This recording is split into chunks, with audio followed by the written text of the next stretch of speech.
This way or that way? That way. Me too, David. All right. Me too. Okay. Let me. We just started doing Audio. Are we recording now? Yeah, I just started pressing the button. All right, audio is recording. We are syncing in 3, 2, 1. All right. Boom.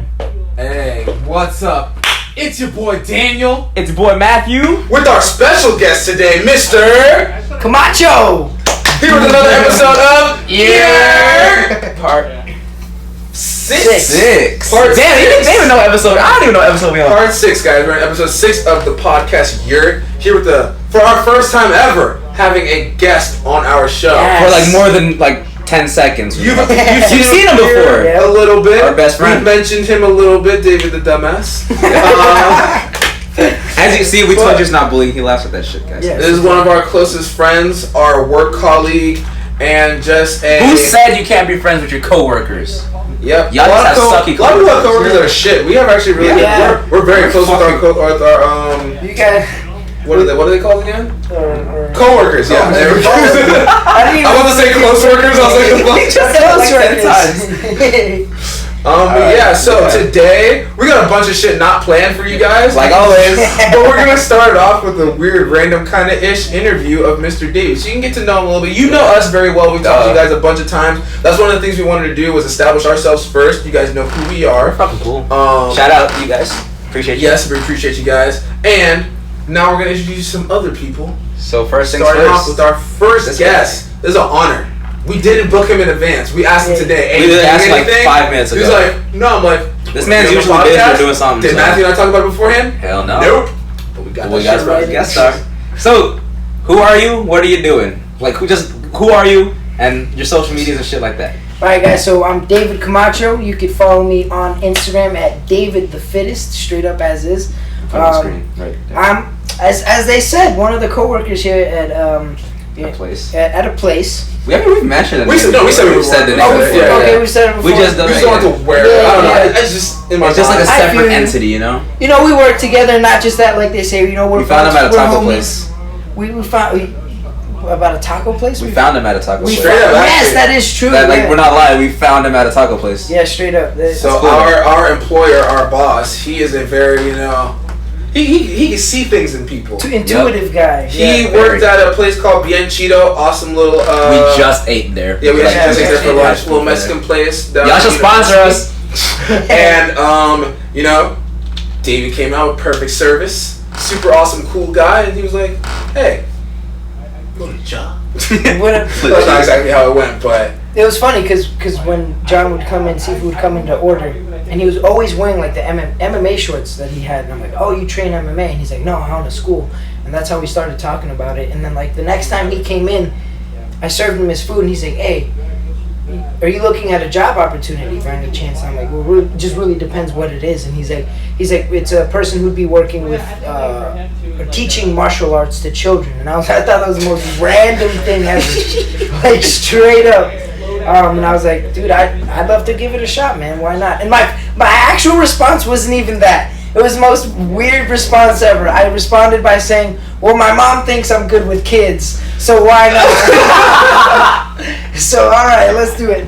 And dude, that's how it got to be. Fucking sick. it's funny because the first time I actually met David, I wasn't working here. I was just training, and this kid comes in. One of our other training partners knew him. He knew him from high school, so that's how I thought he got here. But he was, we were sparring and stuff. He's doing all these fucking like big ass kicks all over the place. So I asked him like, "Hey man, you ever like you train Taekwondo or something?" He's like, "Nah man, I just saw that shit on YouTube." I was like, okay.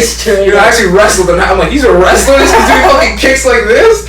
Like, and it was just kind of funny. And I was like, "Oh, he's a pretty cool kid," And then he actually started working out here before I did. Yeah. The funny thing is, like, David showed up. Like, if you follow him, if like you know anything about his person, if you've seen David's in his antics, this kid is a fucking psychopath, right? Straight When David first came here, he did like 3 Wednesdays of teaching like a wrestling kit thing for like our junior class, and this man was like, "Hey guys, so today we're gonna like work on some wrestling." This man was so quiet, like he didn't talk nothing, and like every time David got to look like, he was like, "Yeah guys, so we're gonna do this," and now look at him, look at this guy. Straight He does up. the most like loudest person I know. One of the most nerve-wracking experiences ever. That those first few times coming in here, like, especially because it was the junior class I was teaching, and like, bro, those kids were savages. They didn't care if you were new, if you were not new. They just look at you like, bro, who are you? Yeah, we don't know you. These kids are like, hey, if I know you, you'd be cool. If I don't know you, bro, like, because the funny thing is, like, when you start off teaching, you don't actually, like, you're not gonna be in the class. You start shadowing first. And that's the thing. David was like literally first thing David did was teach a class. Yeah. So when I started off shadowing, Me too. and you know, for me it was weird. I'm just kind of like sitting on the side, like taking notes on classes. I look like a weirdo just sitting and watching kids and shit like that. But you know, I'm supposed to be like monitoring how they teach the classes. And granted, like in my mind, I already knew how to teach a class because I've been at the school for so long, so I've seen how they teach it. I know I can just mimic the same thing. But you know, took some time. Finally got into teaching classes, and as usual, I'm a fucking natural at everything the fuck I do. So you know, it was as always. You're the natural podcast. The natural podcast. The natural podcast. We're going organic, ladies and gentlemen. Yes. Going organic. I don't know about that. I debated going vegan like 2 weeks ago. Never. I could never. I miss a cheeseburger too much. Nah, there's people who like when they get into relationships, one person's vegan and then they'll switch to vegan. Nah, I don't do that shit, bro. I can't do that. Because Rita went vegan a couple times and I was like, but the thing is, she's a good person because she didn't even ask me to even try to do that. Exactly. You know why? Because she knows me. Dude, that's funny though, because my ex, she was. I remember her. She was. You remember the? Yeah, the blonde girl, right? Yeah. Because that's literally so. Like, it was like the week after I met David. I took Kayla to be in Cheeto, and she was just sitting at the table like in front of us, and David's behind her. She's like, "Oh yeah, guys, this is my girlfriend." She turns around like, "Oh hey." Was she hot? I was just like thrown off by the hey. So I was like, after that I was just like, I'm just gonna wait for my food now. Yeah, it's like that awkward pause, bro. But yeah, dude. So she was vegan, and just like you said, she never really pushed it on me. But I was like, I'll give it a shot, you know. So I met her at a friend's house, and we talked for a bit, and that's how I found out she was vegan. So I thought for a first date, I'm like, you know what? I'm gonna find a vegan place around here, and I'm gonna take her there. And I found this little vegan place. She actually knew about it already, and we went there, and she was super excited and whatnot. And she's like, okay. And she's explaining the menu and everything to me, and honestly, nothing sounded appetizing at all whatsoever. And what did I order? It was a mushroom patty burger, and it was dried. So it was like dried and preserved. What's a burger meat made out of? The mushroom dried patty. Okay, so Straight up. before you continue this nasty, I've had one mushroom burger in my life, two. I had two. It was pretty good. It's from Shake Shack. It's actually really good. It's like it's like a mushroom patty. Well, not it's like just like you know those giant ass mushrooms. Yes. It's like it's filled with cheese. It's like battered and fried. And it's actually really good. That actually sounds. It's actually like I didn't think it was gonna be because it was like like a vegan option. It was actually pretty good. But continue with your nasty mushrooms. So this was like, it didn't look like that. It didn't look like the giant, I guess, were those portobellos? I don't know what they're called. But it didn't look like an actual mushroom. And it was dried and preserved. So it was so hard. It was like this crunchy thing. And then it was just like on whole wheat bread.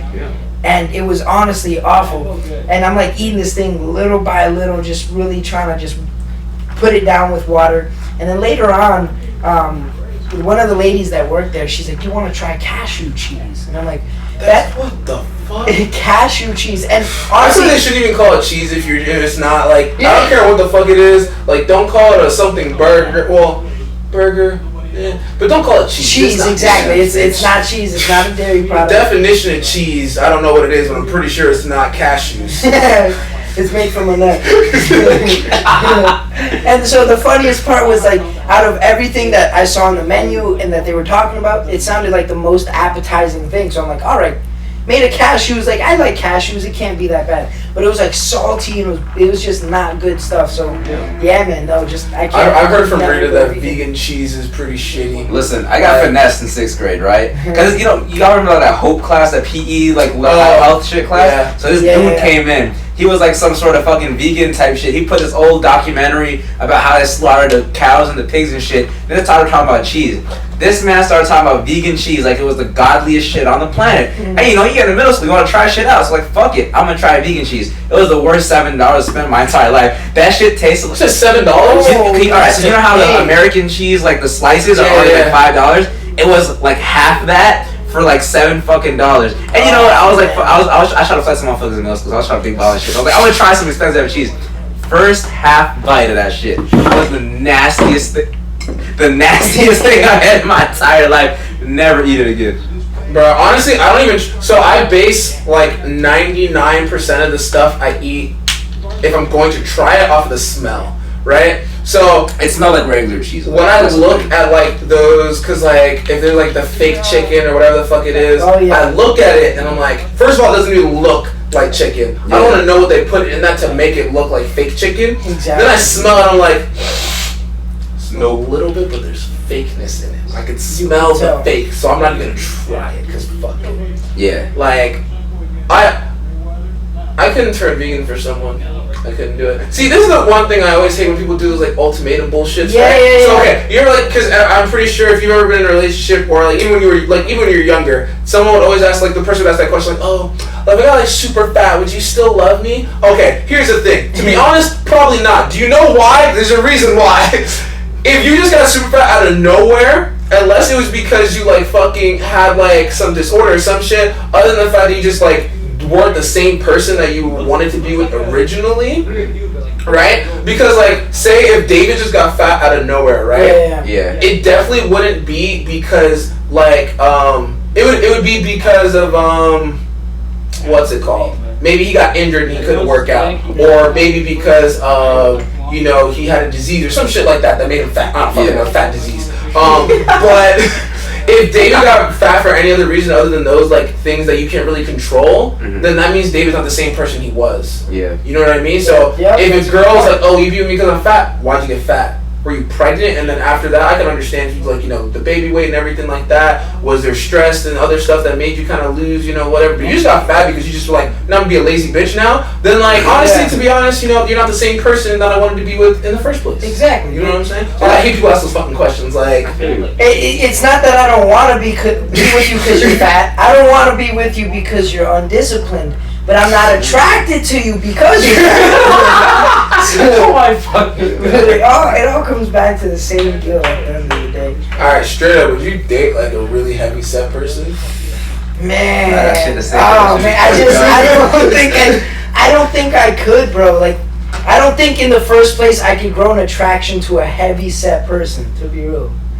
Like, I'd have to get to know them, and then even then, like, my question would be is like, why did you allow yourself to get to this point? So it's pretty complex, right? Like, a lot of it could be from like their parents. No matter what way you gonna get slapped somehow, but it's not exactly. So it's like, well, you know, their parents, the way they raised them, they just didn't teach them, you know, or you know, how to have a healthy relationship with food or whatever it could be. But we're at an age where we're in our earlier 20s, and so at that point, like, as a grown individual, you begin to make different decisions for yourself. So you can, again, change the way you look or the way you feel. And to me, it's like when I look at someone who's heavy set in that sense, I see someone not who's just fat, but who's undisciplined, you know? I always think about that, like, you know how you talk about, like, so a lot of times, like, people blame stuff on their childhood or, like, shit. And so it's hard, though, because, like, you're like, okay, I understand that. Yes. But sometimes, because, like, certain situations you've never been in, so you can't say exactly how that would affect you in the long run. Right? So, like, you think about it, like, you know, say, like, shit, just for instance, when you see, like, what's it called? You know it's a bad behavior to beat someone, right? Like, say you saw it as a child. Like, we talked about this before. We have. You see it, like, I still don't get it. Like, I understand it, but I still think, like, it doesn't fully make sense to me. Obviously, I've never been in the situation, I don't know, but, like, if someone's in an abusive household and they saw, like, their dad abuse their mom, right? Then, like, when they get older, they abuse their girlfriend they see, and that's kind of the only way they thought it was to be. Now, as an adult, you would think, oh, they should be able to make the conscious decision that it's wrong to hurt someone or, like, you know, physically damage someone like that. But it's like, that's how they were conditioned when they were younger. You've been conditioned for so many years, and you see that, and that's how you react. Like, obviously, I'm not saying that person who beat that person now doesn't get any blame. Yeah. But, like, I always think about how much of the blame do you put on them and how much is it on the the parents who taught them that fucking type of action.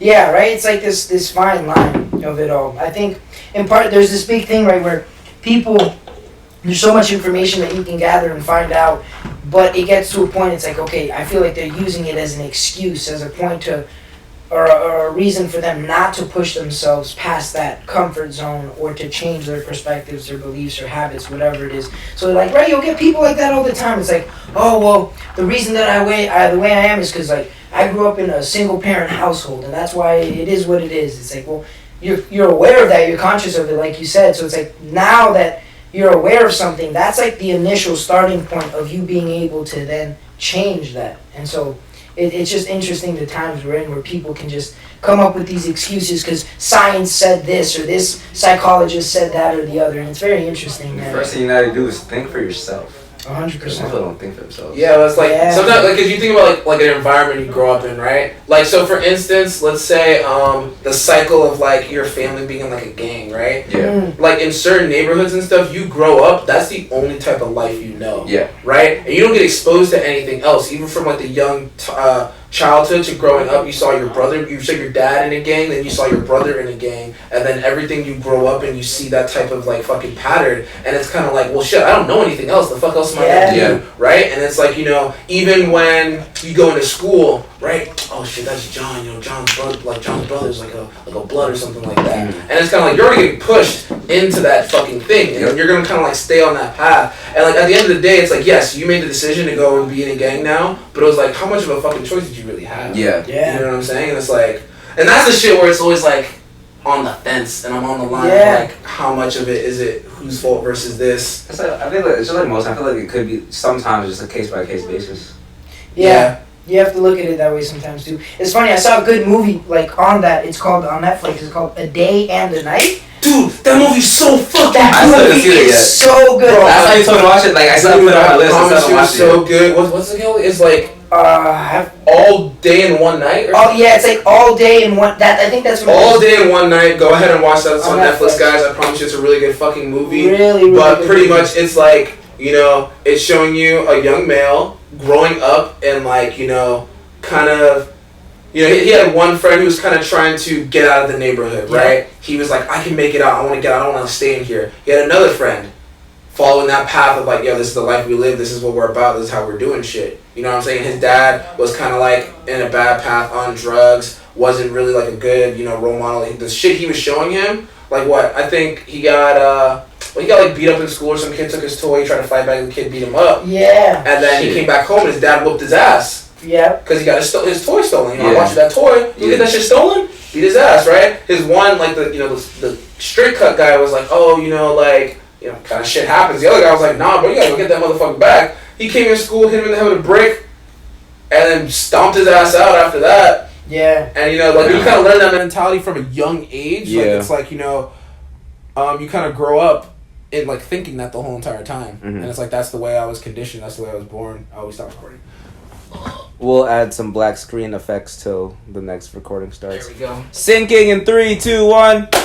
Resync. But yeah, pretty much it's like, you know, how much of it can you... Well, because, like, yeah, especially as a kid, right? All I learn is what I learned from my parents and my school and the things that are around me. Mm-hmm. You know what I'm saying? So when you get to a certain age, like, when you're conditioned to do... Or, like, you condition for... Okay, so I always thought, this is a weird thing, right? So, like, you know how we're taught good and bad, like, at a very young age, right? Yeah. Mm-hmm. So I always thought about, what if some kid was taught the opposite way growing up? I think So about if that a I lot. punched you, like, obviously, now, if I think about it now, it'd be the same type of thing. They would think, I don't know, because, like, the definition of it, because it depends how you define it, right? Yeah. If I punch John in the face, right, that's a good thing that you did, right? Good means that it's a positive outline, whatever the fuck. And then, like, if someone was taught that from a young age, like, how the hell would they grow up? You know what I mean? Like, I always thought about how the fuck that would be. It'd be weird. The one part about that movie too that got to me was, so he had two friends. The interesting part about the movie, he had that really good friend who was trying to get out of the hood, and he went to the army. And then he had another friend who, like, he just went with the flow of how everything was in the hood, and he got into, you know, the gang relations, real deep into that stuff. And he was still homies with him, and he was trying to find him work, and he was trying to get him to push, like, drugs on the corner. And he always kept saying, he's like, you know, I'm never going to push. You know, I'm never going to sell drugs. Yeah, the drugs. He couldn't do the drugs because his father. Yeah, he saw his father do. He saw his father do drugs. Saw what that did to him, and he was like, I cannot. I'm never pushing drugs. That's the shit I won't do. Like, I'll beat bitches. I'll beat motherfuckers up if you need me to. You know, I'll like, you know, run security kind of thing. Whatever. I'm not pushing drugs. That's the thing. Yeah. I won't push. You know. And yeah, that was an interesting thing too. But it's like he saw his father go through that. Like, you know, that's your dad, and like how much that shit fucked up his life. Like his dad was in jail for life. Yeah. You know? Yeah, they both ended up in jail for life, right? That was a crazy thing though. Yeah. Like, so it even starts off in the beginning of the movie Okay. with him getting Sentenced and him all doing that. something that gets him sent to jail, and then he's in jail, and then like he sees his dad there, and it's like, yo, that's a crazy ass thing. Like, you see your fucking dad in jail, like, but that shows you kind of like the cycle. Yeah. Yeah. You know, Exactly. you're literally in jail with your dad, bro. It's fucking That crazy. Like- deep-rooted cycle. Fucking crazy. And then towards the end, the one line that got me that he was explaining as they were showing the murder scene again, and he said what he said. He said, "Oh yeah, people who are from the outside, who don't understand what it's like to live a day to day in the hood, they do two things. They either imagine or assume what they would do differently or how they would do things differently if they were in our situation, or even worse, they just look the other way."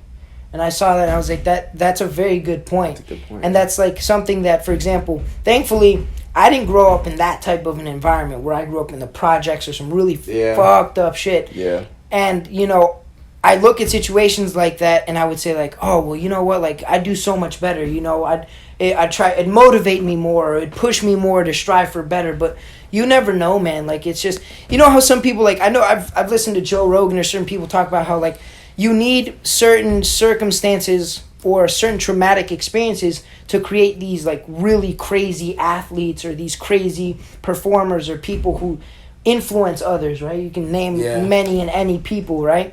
But it gets to a point where I feel like you break someone down so much, they're not going to look to shine above all, you know, the whole situation. They're going to stay down in the dumps. A lot of time people will be like, you know, oh, well, so-and-so made it out. How come you didn't do it? Yeah. Like, you know, and it's kind of like, okay, well, like everything, a lot of shit's case, not a lot, probably majority of stuff is case by case. Yeah. Because, you know, one of the things is like there could be just one little event that changes your whole entire life that happened. Like I could have had like the same upbringing as one person, and then one little thing could have like changed us off like two completely different paths just because of a fucking incident that happened. It could be small, it could be like just one person fucking believing in you, like one teacher. Like honestly, that's why like teachers are super important because like teachers can make really big impacts. Good teachers. Good teachers. Well, no, all teachers are important. They're all important because the thing is like good teachers are better. Good, obviously. Oh, no shit. But like, because you can have me and David grew up in the same exact neighborhood. Say we were both black, and then same neighborhood, same everything, right? I was in advanced math instead of David, so I had a different math teacher. And that math teacher was like, you know what, I see the fucking potential in you, you can bring it. And David has like, say David's in regular math, and they're fucking being like, you know, I don't really give a shit, you guys are not going to amount to anything. That little small little thing can fucking fuck up, that could change us from both going like this to like one going up and then the other going down. And it's like such a small fucking thing that could like change everything, you know what I mean? Like, especially like with athletes and stuff like that, you know. And it kind of sucks because sometimes like I listen to J. Cole a lot because he's the greatest rapper to ever live. Also, guys, you can argue with me. I'm gonna try to make Daniel jealous. It probably won't work, but I have the same shirt that J. Cole does. Just saying. Just saying. Whatever. We have the same shirt. Damn it. We're the same hair and skin tone. I don't give a fuck. I got the same shirt. But anyway, like he talks about how you know, one of the things, I can't remember what song it was. I gotta like think, but I'm not gonna think too hard. He's talking about pretty much like, you know, sometimes the only thing like that we see is like, you know, just seeing black people grow up to be like rappers or like athletes or something, and like that looks like the only fucking way you can make it out. And it's like, you know, and like if you don't see enough like successful businessmen, or you don't see successful like politicians, or like if you don't see yourself represented in something else, if you don't see that, and I can only like say I only see like, you know, Michael Jordan, LeBron, fucking rappers and shit like that. Like, don't get me wrong, there are a lot of successful like black business owners, black entrepreneurs, like everything, right? But if you don't see that in the limelight all the time, like all I see is just these rich white people who are doing everything else other than like the stuff that I only see black people doing, like sports and stuff like that. Then I'm like, well shit, if I can't do the sports and stuff, the fuck else am I gonna do? You know what I mean? And like if I only see that by my example, then it's like, well, shit, I'm not good at basketball, fuck. Wasn't it J. Cole in the song where he said, he's like something along the lines of like, why would you assume that I'm rich because of sports or athletics, and why would you assume if I'm poor that I'm dumb, right? Was that J. Cole? It might have been. I feel like that was J. Cole in a specific song, and he phrased it something like that, but it was very lyrical interesting. Genius he is. The lyrical genius, the amount of substance. But yeah, man, that's kind of crazy. It's like even having Obama as a president. At least kids in the African American community can say at least like, okay, it's possible. You know, as rare as it is. Yeah. And that's why when you see TV shows and stuff, like people get mad because they're like, oh, they made so and so gay, they made this. Could you imagine being a gay kid and you finally saw someone represent you in a show? Yeah. Like, you know, like especially like because shit. Like you think about mainstream TV too. Like a lot of times, what do you see? You just see white people. Yeah. Right. You see like white, like physically fit, looking good. This kind of attraction. Like even simple stuff about like, you know, your body type, right? All I see is the people that are beautiful are skinny, slim, thick, like hips or whatever the fuck. Then if I don't have that same type of body type, you're not, because like there are certain people, they don't have the body type to get to that certain, like if you guys know Ashley Graham, no. No. I'm gonna show you Ashley Graham. Y'all know who Ashley Graham is. She's a fucking beautiful, gorgeous woman. But she's a plus size person. Okay. And it's not like she doesn't work out or anything. She works her ass off, and like, but her body type is not that type of body that's gonna get down to that slim, like type of like fucking anorexic girl that like people used to see. And like nowadays, it's more acceptable to be a little bit thicker and stuff like that because of like, you know, people's perception of like what's sexy nowadays and stuff. Yeah. But beforehand, like all you saw were these skinny bitches, bro, and that's all like people were like, you know, that's what needs that's what I need to be beautiful. Yep. You know what I'm saying? And especially with women because like they have so much more pressure on their looks and everything. Yep. But like this whole thing of like what's it called? Like if you imagine someone who's gay or bisexual or a lesbian or whatever, think I might have seen and it it's their before. first time seeing I've someone seen it. on TV being represented as them, it's like holy shit, like they're making it more Wow. normal. They're making it like I feel, you know, the fact that I feel like I can be represented in like a mainstream place, and I feel like I can see not only that, but like, oh, maybe I can make it like that one day, or oh, it's not that strange to be the way I am. Yeah. Like just seeing yourself represented in other places gives you more hope and makes it. If you can visually see it. Like Andrew Schultz said this, which is actually really interesting. He was like, "Oh, like you know, words can be forgotten, but actions are forever because you can always go back to the action." Yep. You know what I'm saying? Like if someone was like, "Hey, you can do this, you can do this," you know what I'm saying? Like that, I'd be like, "Okay, so I can do that." Be like, "Hey, you can become president one day." Oh, but Obama did it. You know what I'm saying? Yep. And it's not saying that like every black kid's gonna be able to become president, but like, look, someone who came from a bad, like not a bad, but like he wasn't a rich guy. Yeah. He was black. He had Obama, fucking Barack Hussein, whatever. Barack Hussein Obama. Yeah, man, like, having a hard time with that too. The name and all that, and he made it to the president of the United States. Like, That just it's shows, possible. man. Yeah. You know what I'm saying? So like, you know, just having that representation of being able to see that shit gives people hope. It empowers people. Yeah. Just off of that. I remember, like, I thought, right. But I went to, it was 2008 he got elected first time, right? Yeah. I went to New York that day. I was, like, in that time span, I was on a subway. And there was, like, this black family. And this kid was, like, this little kid, he was like, Mom, who's that on the billboard? Because, like, it was, like, we were still campaigning type shit, like, before the election.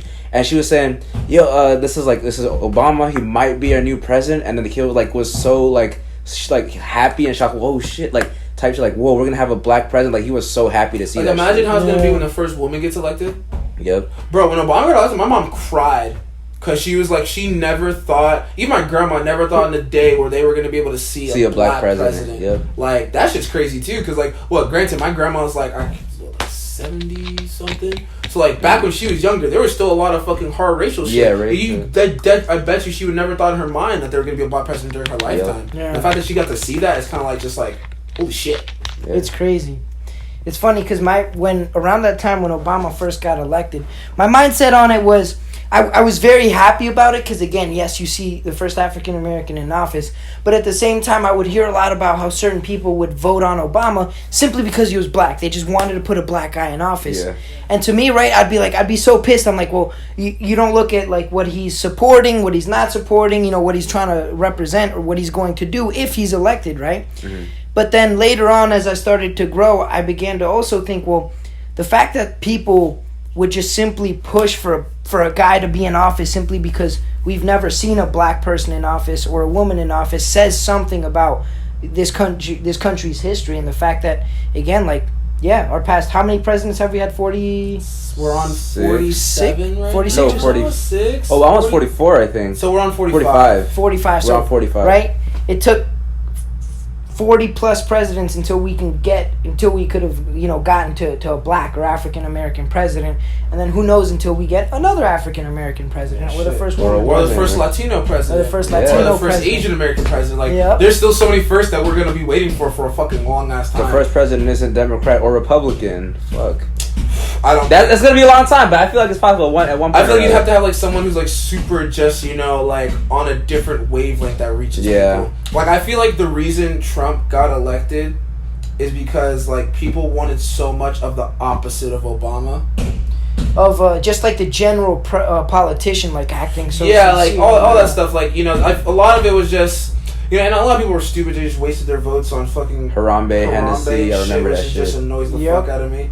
And I wasn't even old enough to vote, so I didn't even get to vote that time. This was my first presidential election this year. Word. To Oh, vote for. shit. Yes, sir. Damn, that's crazy. First presidential. I voted when they did like all this stuff for the governor and stuff for Florida. That was the first time I ever voted. I did the mail-in This ballot. was my first. I went to the place. I was like fucking first. I was like second in line. I was like, yeah, bitch, I'm a vote. I'm a And vote. then, and then like honestly, I should have done a little more research because like the only thing I really like thought about was like the governor person. Yeah. I didn't know all the other shit that I they were didn't. to vote Yeah. for. So when I voted for this, and that's all. I voted for governor, I voted for Neil, and then that was it. Huh? Yeah, I voted for Neil. Cause that's the homie. Shout out to my dog Shout out Neil, yo. And then I voted for which one? Who did I vote for governor for? I don't even remember. I'm gonna be honest with you. I think I literally voted for Neil, and that was it.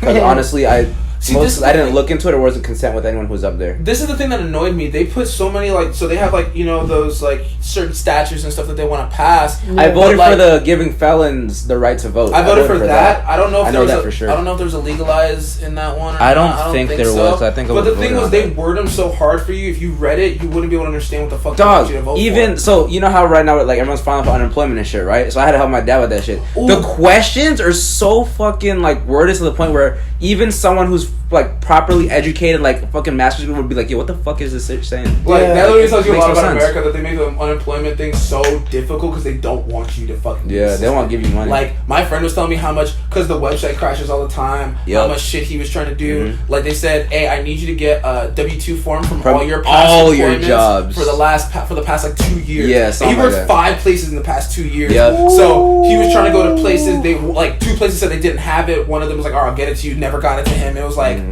You know, Oh, that's a hassle. like That's Rick told me he actually got he said he was filed for employment, nothing happened, he finally did it, and then he waited, and then literally he was like, oh, I think it was 2 days ago, he's like, bro, they hit him for every week that he applied for beforehand. Mhm. Like he just woke up to it, and I was like, well, damn. That's Yeah, that's you what know, my dad woke up to one like direct deposit. He was like, "What the fuck?" And then when you go on the website, it'll tell you weeks that you should go back and to do it because it was fucked up for some reason. Yeah, bro, but America's a place, bro. But and you know how we got there's people got stimulus checks or whatever, right? I saw a tweet the other day that said, so we can pass out $1,200 to a lot of people, but in our own country, they were still talking about Flint. Flint still don't have clean water. You gonna tell me you can pass out that $1,200 to everybody, but they can't fix one simple problem? I don't know. Did you see B's story yesterday with the doctor? Yeah, dog. Oh my fucking So, god. you So know how they this was do- my thought. Before we get into it, so you can tell David. I don't know if you saw it. No. But the thing is, for the longest time, the Blue Angels, you guys know the Jets have been Yeah. a symbol of America and respect or whatever. And recently in Florida, they did a flyover, and a lot of people love it and appreciate it. But Daniel bring the rest. Which So is the pretty other much, it part was a of it. doctor doing a video. He's like, "Hey, okay, so you guys do the Blue Angel flyover. I heard you're doing another one. Okay." He's like, "Bro, I don't give a fuck about that shit." He was like, "How much it cost? $450?" It's $450 to fly one plane, and the squad of Blue Angels, I believe, is 6 or 7. So he said, I don't know if it was just for one or for all of them, but he's like, it was pretty much $450,000 to get them to fly over, Yeah. right? $450,000. And then you're gonna that's just one plane. once, and now you want to do it twice, and that's something like $900,000 you want to do, and it's like, bro, you could have spent all that money on fucking improving all the shit. They Yeah. They need protecting them, PPE. they need PPEs, they need Just better more testing, money and, all more this testing and shit. All the money you spent on that, you could have used for this. That's what I'm how saying. much money I bet you were wasting in fucking Space Force. That shit was funny as fuck to me, dog. Like, he was actually serious about that shit. No, Netflix is making a show about it to fucking like make fun of it. Yeah. Steve Carell is like. I know. Yeah, you told me about that. And it's pretty much like, you know, he's like this general who was like working in the U.S. Army for so long, and he finally got a promotion. And they're like, all right, we're gonna pick someone to lead Space Force. He's like, I wonder which motherfucker could get stuck with this one. And they're like, him. And he's like, fuck. Now that's actually one thing where, as crazy as it seems now to implement something like a Space Force, like in the future with how rapidly technology is evolving, who knows exactly where we're going to be or where we're going to deploy. 2080 is the first real Space Force. That shit going real. Halo 2080. I'm telling you. 2080. That's when the space for the Marines in Halo 2080. Watch. Wow, 2080. really? If we live that long, I don't know. We might see a Space Force 2080. Just watch. This Watch is my shit. thing, right? Like, in every sci-fi movie, the aliens are always more advanced than us. Yeah. Because, like, right, it's always an alien invasion. It's never we find aliens, it's they find us. Yeah. Which means they were advanced enough to have the technology to get to us first. Yeah. Okay? In all actuality, we probably lose. Oh yeah, for sure. There's no way we're winning. So, all right. So you can argue with nuclear bombs and shit, right? But you gotta keep in mind that's on our planet. We don't know how they work in space. Yeah, you ever watch Love, Death, and Robots?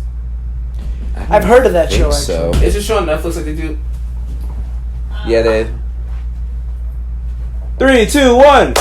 So it's a little show on Netflix, and like one of like they do like little mini shorts that have nothing to do with any of the other Oh, ones, you right? told me about this. And yeah. like one of them was like these robots were they were like AI robots, and they were on Earth, but like Earth was like a post-apocalyptic world, but they were taking like a vacation. Like their vacation was like seeing Earth and like its post-apocalyptic like state and stuff like that.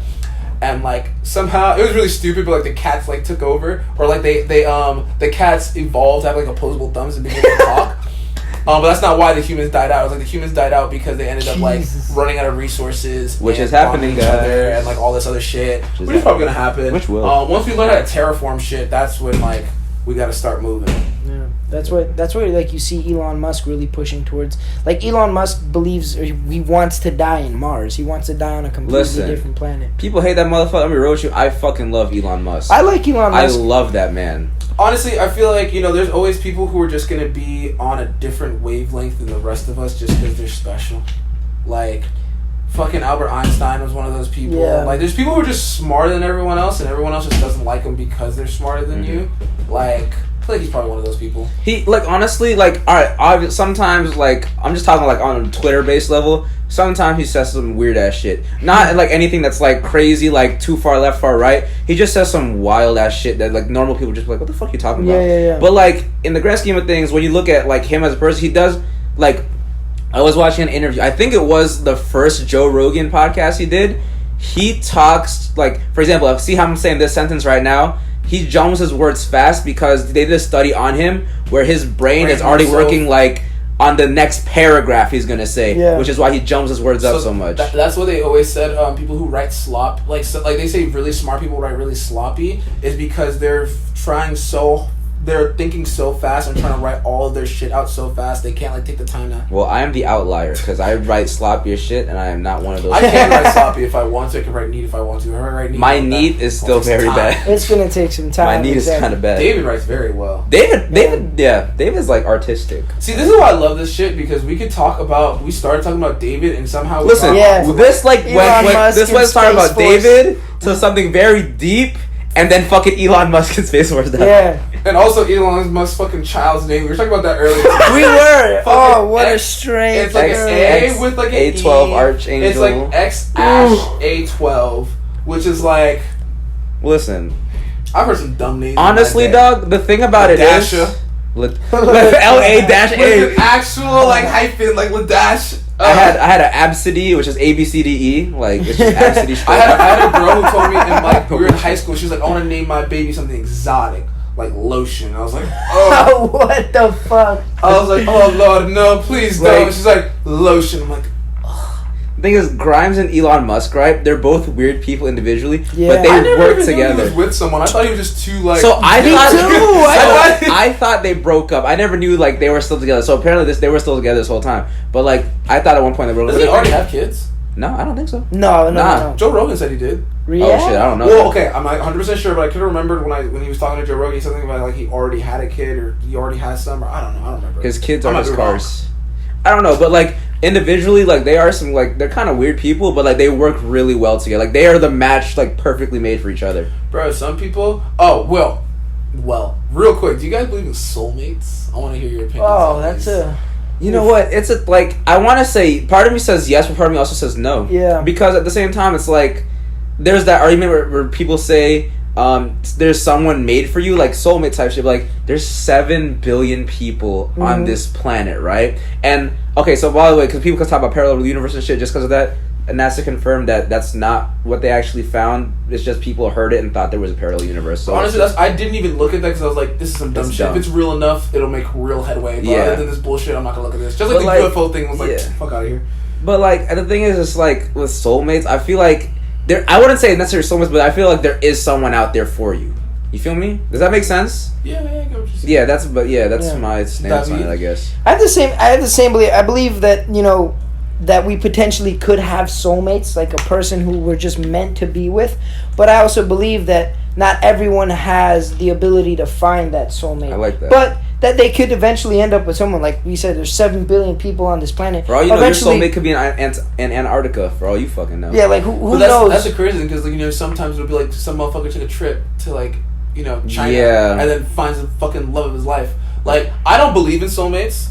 I think it's more of a compatibility thing. Yeah. Like, some people are just more compatible. I can be compatible others. with people. Compatible. Some people are more compatible with others than they are, like friends, for instance, right? Like, Yeah. we're more compatible friends than like some other motherfucker I would meet, like whatever. It's just Yeah. because of like similar interests, shit like that, whatever. But like, I think just certain people can work better together. Yeah, for sure. Like, and it's all just about like how much you want to work for it, because for all you know, you could have like, and it's all about the time of your life too. True. Like, Yeah, that I plays could a big like role. if I met, who knows if we would even be friends if we met when we were younger. Like, Yeah. we already knew each other when we were younger, but like I didn't know David when I was younger. If I would have met him when I was younger, I'd be like, man, fuck that bitch, bro. Yeah, no, yeah. Like, for all we know, Yeah, you know what I'm saying? probably, Like, because for instance, like Rita is a lot older than I am. And I always think about it like, because she was like, we would always like say like, oh, if we were like the same age, would we even like still be together? Probably not. Because like at the time, like each time in our lives, like the time I'm in, like the time of my life I'm in right now, the time like she's in right now, like that works. It works, yeah. You know what I mean? Like, and even though we're like Rita and Daniel, like Rita was back at my age, And Daniel was ahead. and you I was still at my place same level. age. Okay. Would that even work? Probably not. Yeah. Because she's not the same person she was back then. You know what I mean? And who knows if she was the same age and I jumped forward, would we still work that way either? Yeah. You know what I Exactly. mean? So it's like, that's what kind of stuff I find interesting. Yeah, It's like, exactly. the fact that we found each other at these ages and it works. You know what I mean? Like, it's like, Speaking of age, leave down in the comments who you think is the oldest one in the group. You might be surprised. You might be surprised. Yeah. I just thought about that when you talking about age. I was like, we gotta see what people think, especially with David included. Yeah, Got it. and the funny thing is with that is like, right, I believe kind of in both, again, that like you potentially could have a soulmate. There's a person out there that once you find them, they could be nothing like you. Maybe the time doesn't work out right, and for some way, somehow you just stick through it, you grind through it, and you end up with this person. But I also believe that potentially majority of people don't find their soulmates, but they find someone they're compatible with, and it's the right time for both of them. So I believe it could go both ways. Who really knows? I know Mo was saying that like there's different types of soulmates, right? Mm-hmm. Like he was saying, like there's like you can have like a soulmate who's not just like a romantic person, but like a friend who's like your soulmate. That's a good like, point. For I've instance, never like my seen it best friend, like I've known him since freshman year of high school. Mm-hmm. Like, shout out to my dog Chris. Like, cause I had when I got into high school, I had a best friend that I'd known since kindergarten. Like his name was John. We were best friends whole entire time, right? Yeah. And in my mind, I was like, you know what? This is my top number one best friend. No one's passing this kid. Yeah. I met Chris freshman year, and I was like, he's a bucket. Like, and it wasn't even because like we knew each other long. It was just like the fucking connection we had and everything like that. It just automatically clicked to the point where I was just like, yo, this dude is like, I feel like you can. So family is people you're born with, but you can pick your family. The family you pick is like that's the real like that's like the that's the ultimate shit, right? Exactly. Like I love my brother to death, but I didn't pick him. It just so happens that you guys love each other. It just happens, like, that, also on that point, when I have kids, I want them to be close enough in age where, like, you know, they can still be kind of friends. Yeah. 'Cause I feel like when you have kids that are like super far apart ages from each other, then they can't really like have that bond. You know what I mean? Like, me, Marissa and I are a year and a half apart.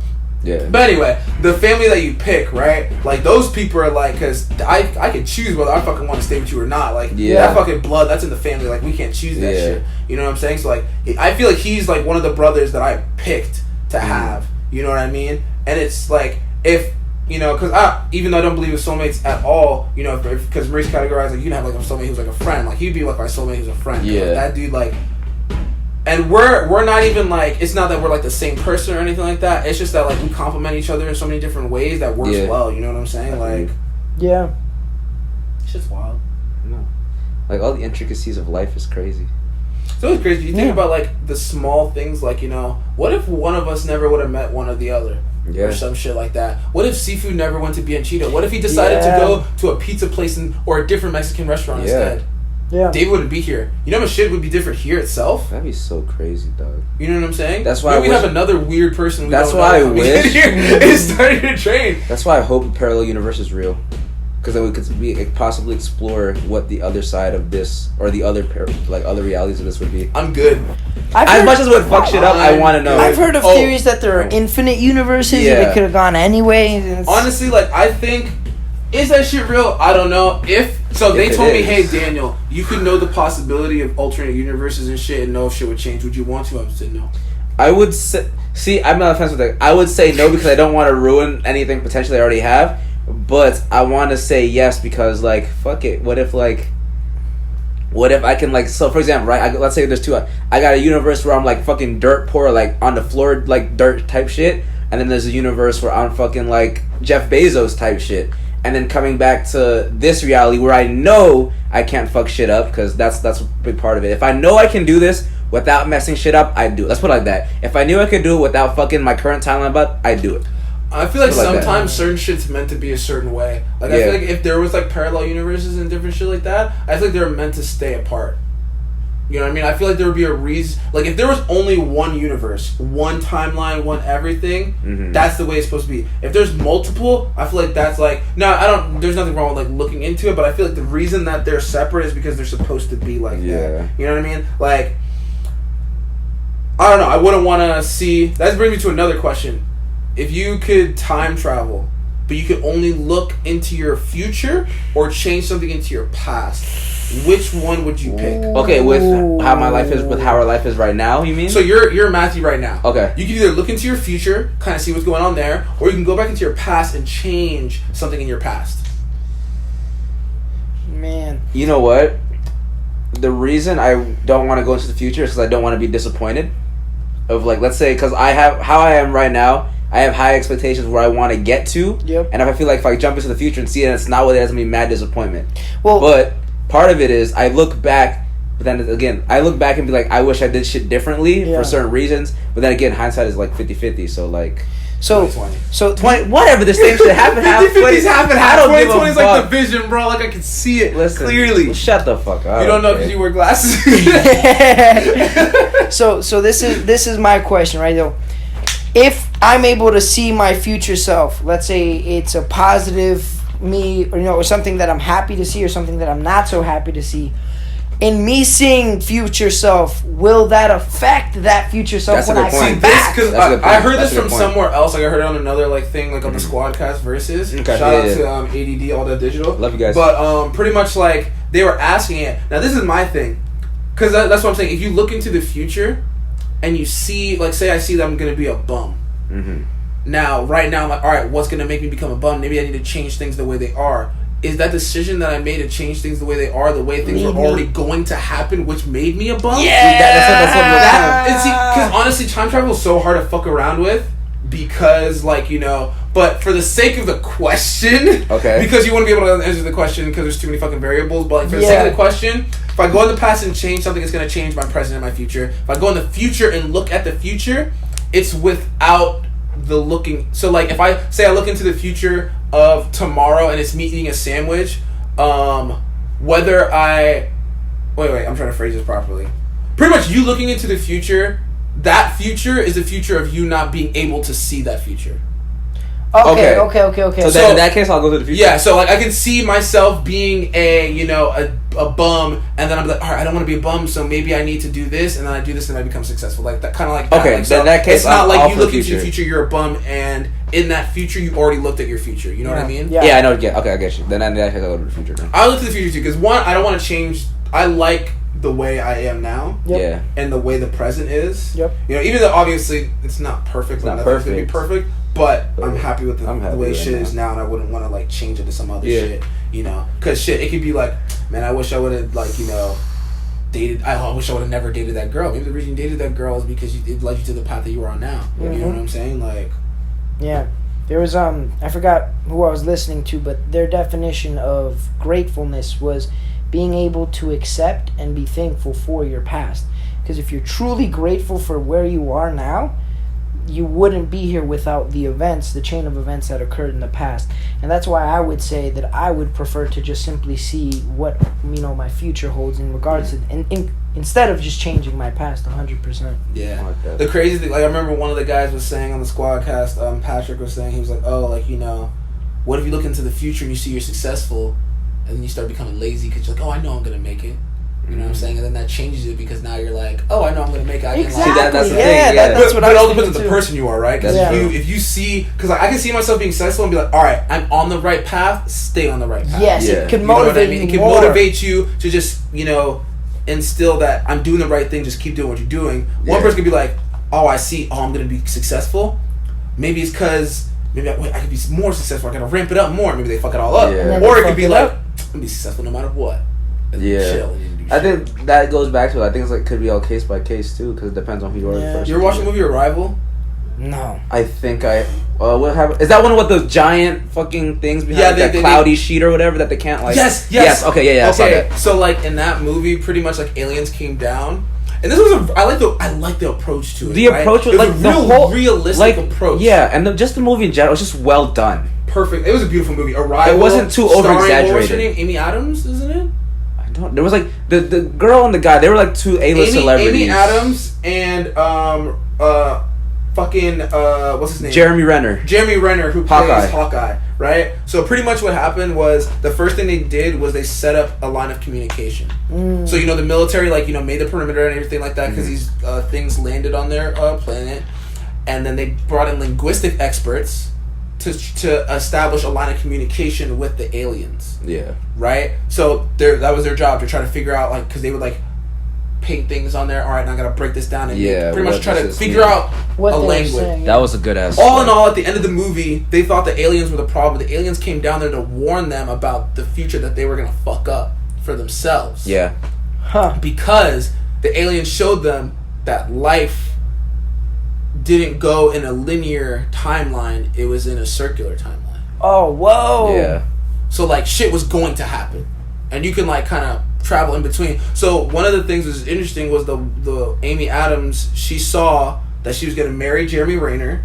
They were going to have a kid. That kid was going to have cancer and die. Holy Yeah. fuck. That So- part fucked me up a little bit. I was like, wow. When it happened, in like when that shit happened, Jeremy she told him that she knew it was going to happen. Yeah. And he got mad, why would you go on with this information and not tell me that we were going to have a daughter, she's going to die of cancer? And then she's like, because I wanted to enjoy the years that we're going to have together with her. I didn't want to Yeah. whatever. And I was just like, bro, that's crazy. But my thing is would you do that though? Like, Would you hide it from them? Would you hide it from your partner, or would you keep it the same? I mean, would you hide it from her, or would you tell them? see that I But the feel thing like is, but this is my thing. This is why time travel always fucks it up. Were you could you even make that decision? Because if you already saw that happening, was it always already every time going to happen that you're gonna have that baby that's gonna have cancer? Because in that pre-future, you probably already knew that past saw the future. yeah. You know That's what I why mean? it's so difficult because you have all these variables and shit, dog. Time travel's that's why I thought Endgame was funny, because they were yo, time travel's not the way you see these Yeah. fucking movies, man. I was gonna bring Endgame up because the way they talked about time travel, all the different lines and shit. I was like, yeah, if you change something in the past, it's gonna create an alternate timeline. It's not gonna just change the future that you're future in is gonna now. change another one. Exactly. You know what I mean? So if you went back in time and you were oh, that shit's up. Keep going, yeah, whatever. if you went back in time and you punch that bully in the face that was about to fuck you up. You know, that's a whole new timeline. You're still in the same timeline when you go back to your present. You know what I mean? It's an alternate one. Which was, I like the approach that they took to it. That was kind of funny though, because they're like, there's shit like Back to the Future or some shit. Like. Nah, but Arrival, that was good. That was a good one. Oh, that was a beautiful movie. I just stumbled upon it. It was like 3 a.m. and the movie was on, and my dad used to order Netflix videos, and they used to come in. Yeah. Wow. So like when that came in, we watched it, and I was like, I never realized how old that movie was. it's such a good movie. Really? Cause like, you know why I really enjoyed it? It's not like when other alien movies, there's aliens, fucking shoot them, send a fucking air jet and shoot it down. That's why I liked it. This is a really smart approach. You would think about it, if aliens came down, the first thing we'd need to do is be able to communicate them. Also, them motherfuckers were massive, so fuck. They would have fucked us up if they wanted to. They really would. They you know really what I'm saying? Like, I've never watched District 9, but it was very interesting. District 9 was a good movie. The only reason I have beef with that movie is because the studio that did that was actually going to do a live action Halo movie where they made 9 minutes of that, and they scrapped it to make District 9. But that's the only reason I have beef with that movie. I never watched it. I watched like the beginning part of it, but pretty much what I was saying I never is, like, watched the whole thing. How the big thing was there. Like the ship or whatever, Yeah. but like the aliens that were down on Earth were pretty much treated like fucking minorities, pretty much. Yeah, like, you know, like it's one of those retro like reflection movies. It's like, wait a minute, you Yeah. gotta connect the dot. It's like, wait a minute, they're being treated like fucking like how we treat pieces They of were shit. Yeah, treated like aliens. but them. they don't have any rights technically. You know, and it's like when they're doing the experiments on them to test the weapons and shit. Yeah. Like that. Yeah. That shit was like. Like, man, and that one of the Transformers was like, yeah, no, y'all are aliens. You don't got rights here. Go back to your fucking planet. Like, if they really want to fuck you when up. they were shocking Bumblebee, bro, that shit pissed me off. When they caught his ass, I wanted to cry. No, this is the bullshit. I'm like 7 years old watching this, like, man, this is fucked up. He's the good guy. When Bumblebee can't even talk, dog, he just man needs said, to protect you guys. You know what I'm saying? Right. Like, shit, you look at these big ass robots, they could have fucking murked all But that's what I'm asses. saying. But see, just in these movies, right? Even we're talking about, like, fucking robots and shit that happen like based off toys, right? It just shows that, like, honestly, as much as it's just a movie, this is really how America would react to shit like this. If humans don't understand it, have you ever watched Ender's Game? Ender's Game. I've seen the trailer, but I've never seen the movie. It's so fucked up. So you know what? It's gonna be called movie reviews and time travel. So they fucking they developed a program. So pretty much aliens were there in the present, right? And they were having a pretty ongoing war with aliens. Now they developed a program for kids to see if they could defeat the aliens, right? But they had to train them first and everything like that. Yeah. Okay. So they would take them through school. They were like, okay, these kids passed. Now we're putting them in the advanced training program. So now we're simulating battles. We're putting them in simulations where they fight and do all these things, and they're commanding ships and they're doing this and doing that, right? Yeah. They get to the end. They finish the simulation by blowing up the whole entire planet with all these aliens, killing their whole entire colony and everything. Okay. Homie's like, they're like, all right, now when do we go into real battle? They're like, you just did. The kid was like, so I just fucking committed mass genocide, and because I thought it was a fucking video game, and it was like crazy because so all the training. You said this is Ender's Game, right? Okay. Yeah. So pretty much one of the things that they liked about this kid, one of the things that they liked about the kid was that he kind of like had the mindset that I'll sacrifice my troops to get so and so to happen, right? So like, hey, if I need to sacrifice David, it's okay because David's not real. Right, I could sacrifice David, and he's not a real person, so he's not actually going to die if I sacrifice him. You know what I mean? You only saw your hand. So he's back. The big black guy. All right. So if I sacrifice him, it's cool because I'm just sacrificing like someone in a video game, right? Yeah. And then he was like, "Bro, I just fucking committed mass genocide. I sacrificed all these people because I thought they were fake. Like, that shit's crazy, bro." And then something I was listening to the other day, they were talking about simulations and VR and all that, and saying that what if it gets to a point where these CPUs in the simulation in the VR, they're so complex, they're so advanced that they can suffer and feel like we do. Are they then not equal to us? No. No, I'm just kidding. I don't know. I feel like they're. So we don't fuck with. We don't fuck with that shit. So speaking, something I want to bring up because that should remind me of something I saw. But I feel like although they can like develop all that stuff, I feel like there will be a point where like there will be a point where they can like probably like definitely take over, but there is a point where I don't think we'll be ever equal to the point where we can be seen as the same thing. No, not like if you make AI and stuff like that. Like, yes, I agree. If they make AI, that'd be the dumbest shit in the world. They're already trying to do it. I think it's so like stupid. you got Siri, Alexa, like that's like baseline AI already. I'm talking about motherfuckers who can think for themselves. Yeah. That's stupid. Now, y'all don't play enough video games or watch movies. Because this is the thing, right? Like, I feel like if you could program something like you were talking about in the games where they like the virtual thing could die, like you feel this thing. I feel like you could program them to feel it, you could program them to unfeel it. Listen. Or you could figure out a way to do that, right? But like if you created like I think AI is that stupid. We've seen the movies, but if you just think about it logically, right?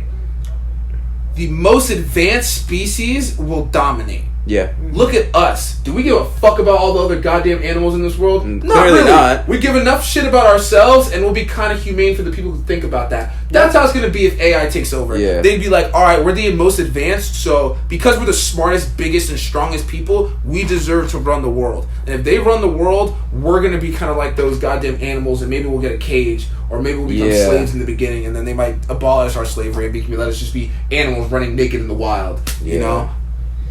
That's weird, because, like, I saw a thing, so, like, VR and AI, right? So, there's a program they use for, like, soldiers that have PTSD, where they actually rerun the simulation of exactly what happened to them, which caused them to have their PTSD. So, they allow those guys to go back and redo the situation, like, either the way they did it, or they allow them to change what they did to prevent that from happening, which I have a problem with. And this is another thing.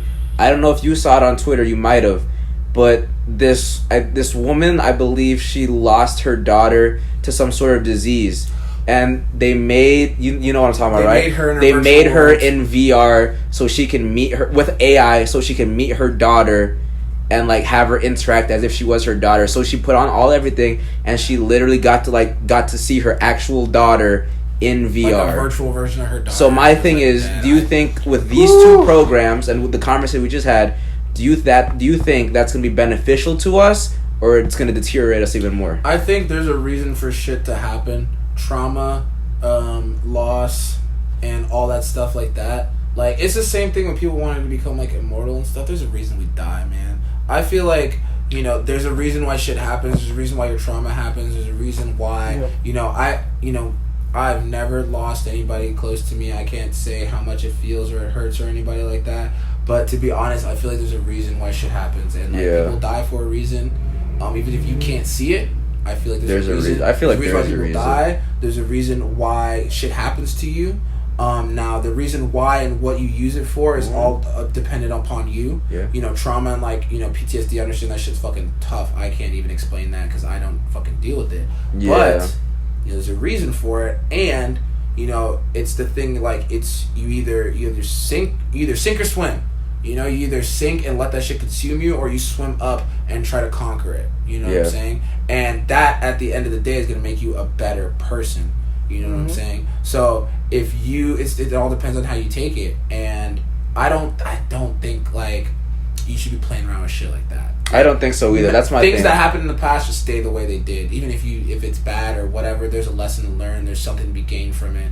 If someone died maybe earlier than you wanted them to, or like, and that's horrible, right? But that's a part of life. Because it's a part of life, I don't feel like people should fuck with the natural order of the way life is supposed to go. Yeah. Because something as big as that, right? Just look at it like baseline. Regular social media. People already suffer with shit just because, like, basic scrolling down Instagram. They're like, oh, why can't I be liked as much as this person is that? And they already create issues for themselves like that. And when we do something like this is more of a personal thing where, like, exactly, if you sink or swim, this could cause, in my opinion, this will cause people to sink more. Because they're like, damn, I get to, like, do all of this. I think it's going to just fuck people up even more. I think so. I think so too, right? Especially the situation of that mom. Like, right? Think about it this way, right? So there's this primitive source of AI where she was able to see her daughter, meet her daughter. Yeah. And then that same company or another company a few years later comes like, we have even better AI. We can do the exact same thing, and it's going to be even more like your daughter. So then that initial experience of you with the original AI meeting your daughter doesn't mean shit anymore to you, because now you have more advanced technology that's going to have you meet an AI that resembles your daughter even more. But not even that. I feel like it fucks up with your reality, right? Yeah, it does. Yeah, That's what I was trying to articulate. It'll mess up your reality. So, I it's especially with the whole like VR with the soldier thing, right? Yeah. Because then we don't know the long term effects of that Exactly. yet. What if he starts like fucking around with his reality to know if something? Because that's the thing with virtual reality and like stuff that you like are made to see. What do I know is my real reality anymore? Like Inception. Yeah. Right.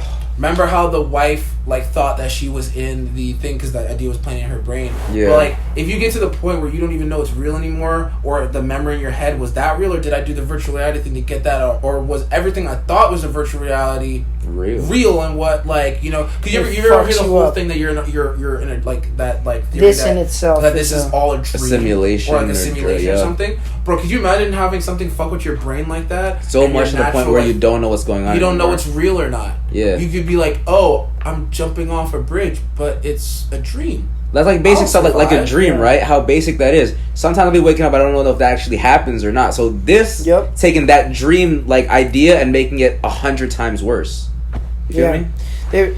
They actually talk about that as these VR experiences advance and become more and more advanced or complicated, that at the end of the day, like, how will we know if we even have the whatever?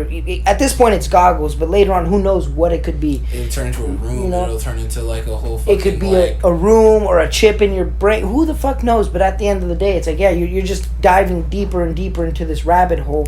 And it's like, what if that's our situation right now? Let's say AI took over 100,000 years ago or 100 years ago, and AI is now... That's the whole thing behind the Matrix, right? If you watch right? Yeah. The whole thing behind the Matrix the is red pill or the blue pill. You want to see the truth? Yeah. Or do you want to go back to what they were making you see? Yeah. Like... Yeah, and it was AI that took over however many years ago, and they were literally just milking humans in order to power the AI source, the main system of it all.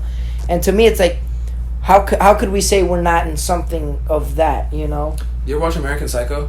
Yes. No, I haven't. Okay, so think about it like, that's one of the things too, like, right? Like, he's mentally ill, obviously. Yeah, there's no right? question. To the point where he was seeing and feeling and believing things were happening. And at the end of all of it, it's like, bro, what are you talking, like, none of this was actually real. Yeah. And it comes to that point where it's like,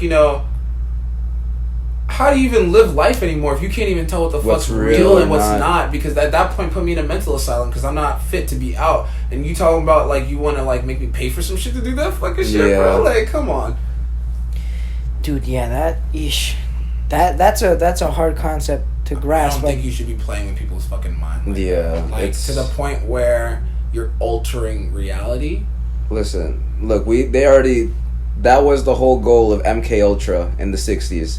They put whatever was LSD or whatever. That was the whole point of that project, was to try, like during the Vietnam War. I don't know if you guys know that. Yes. So the whole point of that was to try to see if they can control a couple people's minds. That was the whole point of that experiment. Like CIA created the CIA, LSD and LSD and shit. Like, yeah. So like, as much as it like people can say all this and this, if you look at the actual project notes that were actually declassified not too long ago. Yep. The main goal of that was to see if mind control would work. When you look about a lot of the shit that's wrong with the country, it's all because of the government. Dude, listen, who brought cocaine in here? Who do you think? The government. Because like they did it so they could fund other fucking wars. Listen, let me tell you this other shit. All the drugs and everything the government seizes, right? Where the fuck does that have to go back? It goes back into the system just another way. No, because like what in the 80s or whatever, I forget what decade it was. Like they were pushing cocaine. They were buying it from because you know how the government doesn't like anybody to be a non-democracy, right? Yeah. So if anything was going to be slightly communist, because they were like thinking, oh, like Russia, we got to make sure no one's communist. If anything was going to be communist, what they would do is they would fund some type of rebellion or something that would go. And how would they fund the rebellion? By getting cocaine from like wherever they were, selling it in the U.S., using that money to buy guns from like Iran or whatever, and then send those guns over to them so the militants can go fight the oppressive government. That's what also pisses me off. Americans love to say, how the fuck did these people get their guns? Ask your fucking government. And then fucking LSD, AIDS was created by the government too, because they wanted to get rid of gay people. Like, bro, there's so much fucked up shit. Like, this is like, I had a conversation with Dave. Well, we always like something baseline. All three of us have this baseline conversation about just reading into shit for yourself. Like, at the end of the day, like, a lot of news articles, definitely news right now So is much. very sensationalized. But if you don't look into the fact yourself, or even just read that same article, that could be completely different from what the headline is. You just got to read it for yourself. Yeah. Look into it yourself. And nowadays, like with a lot of these, and the crazy part is these higher end, what do you call it? News sources. Doesn't matter, and I don't care if you lean left, right, or if these news sources lean left or right. Doesn't matter. These higher sources, they're now just blatantly putting out complete lies to the point where, again, you could easily research this stuff, and you could go ahead and have a rebuttal for it or call them out on their bullshit. But at the end of the day, majority of people don't do so, and I feel like it has to do with this whole tribalistic feel of the left and right and pushing against each other. And so people they read the headline or they read the article and they immediately post that shit or spew it to whoever is opposing their views without even looking into it. And that's why I feel like these larger sources have been able to blatantly lie in this sense. It's because, like, when you have no one who checks the media. Yeah. That's the thing. I can be my own media source and come out with, the Kung Fu Daily and talk about this Kung Fu technique is better than yours, right? And it would work if I had that type of following and everything like that. Yeah. And, as the news and stuff, you think people would have, like, a moral obligation to give us the truth and whatnot. But nah, bro, it's whatever fucking sells, whatever gets you the money and shit like that. And that's why it's kind of like no one checks the, like, that's why I don't fucking watch the news or shit like that. Because, like, it's all a bunch, I don't know what the fuck is real, what's truthful, because all of it's just a bunch of bullshit. And, like, it comes to the, who the fuck is that? It's his private lesson. Oh, I was like, what the fuck? Yeah. Alright, sorry. Shit, I don't have my, do I have my mask? Oh, I do. I have mine here. But David just put the thing over his that's face good. when we leave. But yeah, so now what I'm starting to see is like a lot of these bigger platforms, whether it's Fox, CNN, MSNBC, they're starting to really put their stuff on YouTube because smaller independent journalists are now calling them out on their bullshit. So people are starting to listen to these smaller independent journalists. So now these bigger corporations know and understand that, and that's why they're trying to get on YouTube. And then if anything, what they do is they go and say, oh, well, these people aren't a credible source because they're not these big, large, or they're not an authoritative figure. And that's like something that comes up a lot nowadays with this whole COVID situation is like, who truly is an authoritative figure? Like, for example, Fauci, who is with the president, and he's the main guy. I forgot the exact term what position he holds, but he's the one of the senior analysis of one of like of like the just whole, in general of health and like health this department. This whole he's controlling or making sure or organizing that we do things accordingly to what the science is saying at the moment. Yeah. But then people go and say it's like, okay, so people are just saying that he's an authoritative figure because he's with or under Donald Trump or with the U.S. president. But if you look at him, he hasn't practiced medicine in the past 20 years, 20 plus years. Because Something the last like thing that. he did was shit is the fact that this motherfucker's running the head of the goddamn state and he's never been in any government position. that's a fair point. Like, I understand like the Valid, whole thing of people wanting to have like some, but like your first government position should not be the fucking president. Like, that's the dumbest shit ever. Like, if you're thinking about someone who's gonna run the country, right? And it's not really the fact about being politically right or whatever the fuck. It's the fact that, like, do you think you would, if you were gonna be, damn, stop recording. Yo, I'm real with you. Like, in this is actually, I really enjoy this one. This one's good. This conversation. This one's very good. Like, it's like usually, like, it's still unstructured, but like these are good ass topics. Yeah. But think about any job in the world. Would you give someone the fucking head position in that job if they've never had any experience in that job? Never. Whether it was freaking, I don't care if you've, if it's a stupid job like being a janitor, they don't get head janitor on the first fucking day. That's what I'm saying. If they've never been a janitor before. You're not going to make me the freaking head of martial arts school if I've never run it before. You're not going to make me the head of a Fortune 500 company if I've never done that before. Just because I have experience in some other field, it's not the same thing. Yeah. It's like, it's so stupid because, like, I'm trusting you to run the country when you've never ran anything but a business, and a business is not a country. You know? Yeah. Like, and just that simple logic behind it, whether you fucking stand with him for whatever the fuck you do, like, just that logic on its own, it doesn't make sense. It does not make sense. No. That's my opinion, and if you don't agree, that's up to you. But To I me, don't give a fuck. I think having a president in general doesn't make sense. The idea of having a president, because you have one individual, or at the end of the day, really this one individual's, he doesn't have as much influence as people believe that the president Oh yeah, does, right? 100%. When I was That's younger, what some people don't understand. that's what I learned when I became president in 5th grade. I was like, man, I'm about to run this fucking school, bro. I'm a president of the school, hell yeah. And then I'm like, all right, I want to do this. You can't do that. Okay, I want to do this. You can't do that. Well, I want to do this. You can't do that. Well, what the fuck can I do? You can make speeches and come to meetings. The idea of the That's presidency literally all I is did. flawed. And that's the same thing fucking once. That is. Because the whole idea for them to make a president was to be an elected official to combat what England was as the king, as a tyrant. They didn't want that. But the way they set it up, it was essentially set up the same way. Because even though he was elected, there were still people who sought to advise him, and he could still pretty much do whatever the hell he wants. See, if I understand what David's saying, I feel like, I think the only reason we have a president is because we're following after what we always see is one head of power. Yeah. You know what I'm saying? Like one, like there is the I think it'd be better if it was run like almost like a company in a sense, like you had a board of presidents that ran the country. Yeah. I would say 3 or 5, an odd number. Yeah. So there's ever a vote, you always get an answer. Yeah. Right? If it's like between A and B, if there's 3 people, there's always going to be at least 2 and 1. I'd rather not 3 because I feel like it's too little. small of a number. I would think 5. I think right? 5 would be good. 2 Republicans, 2 Democrats, and 1 independent something else. That runs the country. Because now you have more heads than one. Not all responsibilities put on one. You have different opinions. Because I don't like, there's always Democrats running the country or running the country. And yes, you have the House of Representatives. You have all this other shit that's always split and all this other bullshit, whatever the fuck like that. Like, honestly, restructure the whole fucking government. Get rid of all this shit and make a new one that's a lot better. But, like, if you had, like, 5, I feel like 5, right? Yeah. 2 Republicans, 2 Democrats.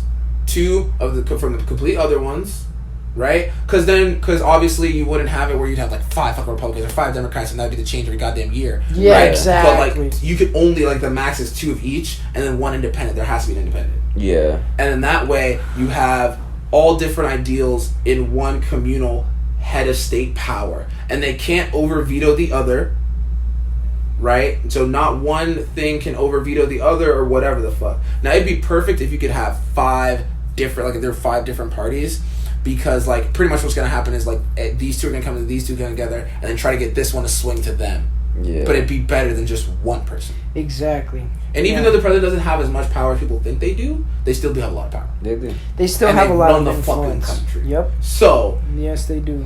All I'm saying, the 5 checks and heads balance is system better hasn't than been 1 working too well. sometimes. Sometimes 1 head is better than 5. Yeah. There's always, like, Again, it all depends. Exactly. It all comes back to, it depends and it's case by case. Like, at the end of the day, that's what it's going to be about, honestly.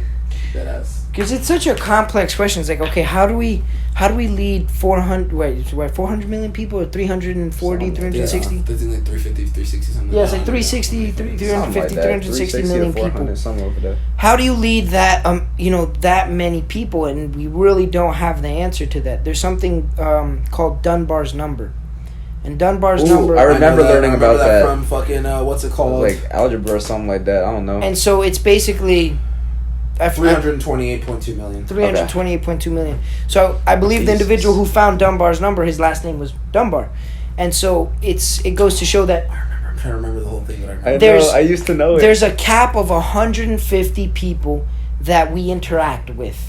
Now, there's like the first 5 who we interact with on a daily basis. We talk to. Yep. We have very deep ingrained connections with these philosophy, people. I learned this one, I think.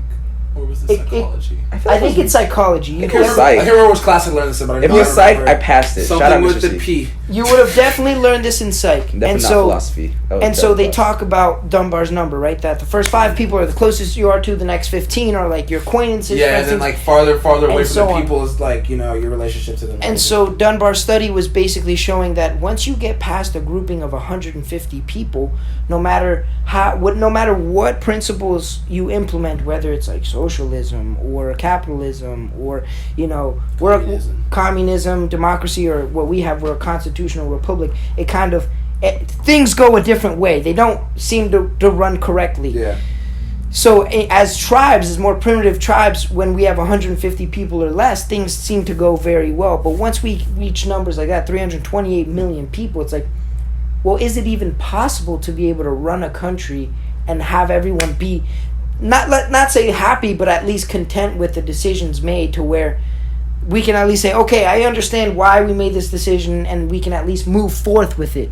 And I feel like that... Because there's how many people in Congress... Right, Congress is like... I have no idea. Because Congress is House and Senate. Senate is 100. House of Representatives, I think, is like 456 or 457. Is it? Because Senate, I know it's... Let's look it up. All right, so how many people are in how many... Check the House, because I know Senate is definitely 100, I think. Because it's 2 from each state. People... Oh, yes. You're right. Senate is 2 from each state. It's just the House. All right, so there are a total of 535 members of Congress. Damn. 100 serve in the U.S. Senate, and then 435 serve in the U.S. House of Representatives. 435 of the U.S. House of Representatives. Yes, 100 are in the U.S. Senate, which is 2 from the week. Sorry, my jacket arrived. Oh, okay. That was fast as shit.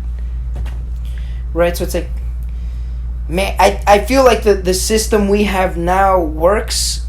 It should work, the model, right? If everyone was not corrupt, if everyone didn't take advantage of power, take advantage of certain situations, if everyone was genuinely 100% morally and ethically, everyone was a good person, I feel like it would work. But that's the big what if. In philosophy, one of the things they were talking about was that was one of the questions, like, are people innately good? Right. Well, pretty much, are humans innately good or innately evil? Yeah. You know? And personally, and it's not even just like good or evil, it's pretty much, do people think, like, do they think more about others, or think more about themselves? People think more about themselves. It's 100%, I think innately you are, because just because we want to survive, we're going to think about ourselves more than anybody else. And I think that's the main reason why, like, the world is how it is. Like, at the end of the day, like, yes, there's people who do think of others, but if, like, even if you do a poll, it doesn't matter how many people you do, the majority is gonna be, they're gonna think of themselves. I think people. I think there's just hope that people want there to be a world where we're all, I love you, I think about your well-being. Yeah, that's what we want, and that's what we wish we were like. And I feel like, you know, because I know for a fact I'm a selfish ass motherfucker, right? Mm-hmm. And I know it to the core of me. Oh, there's no doubt. And I might be a little more selfish than some other people in a lot of other ways, and I think that's one of my biggest flaws. I'm really selfish. But that's innately everyone's thing. They like, I want to protect what's mine and me. You know what I'm saying? And we want to live in a world where we think everyone's more just and more this, and we want to think that we can change people to...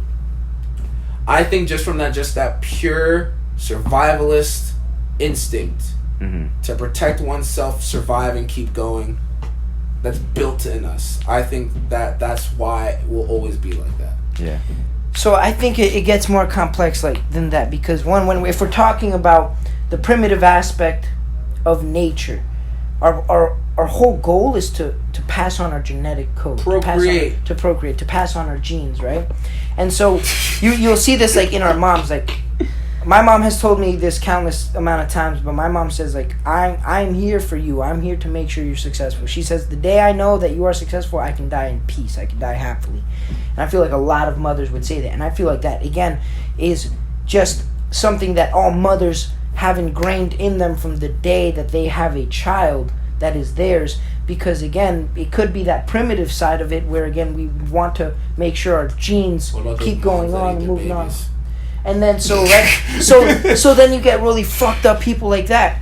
And I'm talking about like the animals. Like there are some species of animals that they eat their offspring. Okay, and that comes to, again, the point of surviving, because they understand that there's a mating season. They could mate again and then have another child. That's what I'm saying. I think that it's me and mine's. Yeah. That's what I want to protect, and that's what I want to live on. Me and my shit. Yeah. You know what I'm saying? I feel you. Like, so if I'm just by myself, all I care about is myself. I got my wife, I care about me and my wife. Yeah. I got my kids, I care about me and my wife and my kids. That's my number one and always priority. And you'll hear it. People are not going to say my priority is other people. It's my family. Yeah. Yep. That's the number one thing you'll mostly hear. It's either my family or myself. That's what people like. That's their primary goal. And like when I'm living my life right now, all I care about, like, that I need to go forward is me and my family. That's really what I think about. I want my close friends and my people to succeed and everything like that. When it comes down to the fucking core of it, you're gonna want, if you had to pick, you're picking yourself and your family. Like those are the first people you're gonna pick. You know, granted, if your family's like shit, then you know whatever your closest type of family to you is. But it's that like your tribe. Like David loves to use the word tribe. Yeah. Like your tribe is what you want to continue because that's like it's your inner circle. You know what I'm saying? Yeah. Like. Agreed. It's weird, man. I feel like in part, right? So we've detached ourselves from our primitive nature in so many ways, right? So nowadays, I believe we're conscious enough to understand that we no longer truly are surviving like as you would in the wild, right? Of course. We survive in a different format, right? In like in a financial mindset, right? As where, you know, we live in this society where, for example, like you think of a person who's homeless. They're in an environment where there is so much food, so much abundance, you know, but they cannot use any of that simply because, again, their financial position. So that in itself is so complex and it throws things off to the point is like, you know, what type of environment are we living in? Because it's completely different from every other environment in that we understand that when it's not that primitive, well, I need to kill people or kill others or kill animals to survive. A whole new, like, you know. We've created this whole new, I don't even know what to call it. Let's keep it to an environment, but it's completely different to what it normally has been, right? And so with that, it's interesting. It's like, I know that unless there's some crazy situation where the world is ending, there's a, you know, apocalyptic situation where literally everyone's being massacred. It's like, how would everyone be treated in that situation? You know, there's a guy, his name is Sebastian Junger. He wrote this book called Tribe. And he goes and shows that throughout history, throughout wars, where you would think that people in these situations would actually kill each other and you know, or kill each other, compete with one another for resources or to survive, they actually came together in many situations in order to push themselves forward. Now again, he's picking certain situations, right? You could also pick other situations where people just demolish each other, but that goes to show that we don't just lean one way or the other, and that's where I feel like this debate comes from. Are we mainly good or are we mainly evil? My perspective on that is, because I've thought about this a lot, and it comes to your perspective on what is good and what is evil, right?